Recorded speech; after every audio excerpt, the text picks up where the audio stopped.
Bayan ang nalilito o naguguluhan kung sino ang magiging plus 2 sa Duterte 10 since magkaiba po kayong endorso ni PRRD. Apo. Ano po ang may papayo ninyo sa botante since malapit na ang midterm election?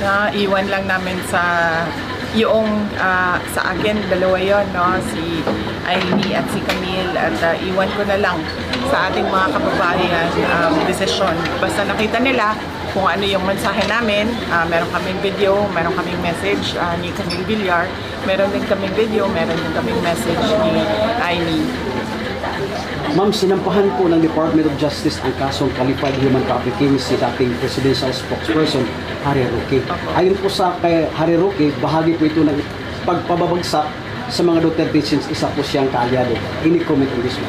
Yes, oo. Hindi na tayo nagugulat, no, na merong case na final kay dating spokesperson, Attorney Harry Roque, dahil isa talaga siya sa mga malakas ang boses at malakas ang loob na magsabi kung ano ang mali sa administrasyon ngayon.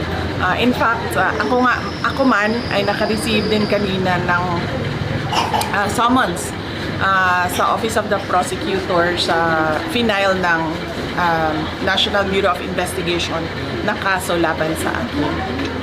Last question. Ma'am, inirekomenda ni Senator Amy Marcos ang pagsasampa ng criminal at administrative charges laban sa mga Rimulya, kina Marbil, Torre at Ambassador Lacanilaw kaugnay sa illegal na pag-aresto kay PRRD. Ano pong masasabi niyo dito? Opo. Unang-una, nagpapasalamat ako kay Senator Aimee dahil binuksan niya ang pag-uusap kung ano ang ginawa nila, anong mali na ginawa nila kay Pangulong Duterte, ang pangingidnap, ang pagkawat sa iyahan, no, dinhi sa ato ang nasod, no, nandako kayo mong pasalamat. Ngayon gusto namin makita na mafailan ng kaso yung mga tao na may kasalanan sa kung anong nangyari sa pagdukot kay Pangulong Rodrigo Duterte. Ngayon, kung sasabihin ng administrasyon na hindi iyon nila ginawa at hindi iyon political ang pagkuha nila kay Pangulong Duterte, dapat nakikita natin na may mga kaso ang mga taong ito. Thank you. Ma'am, salamat po, ma'am.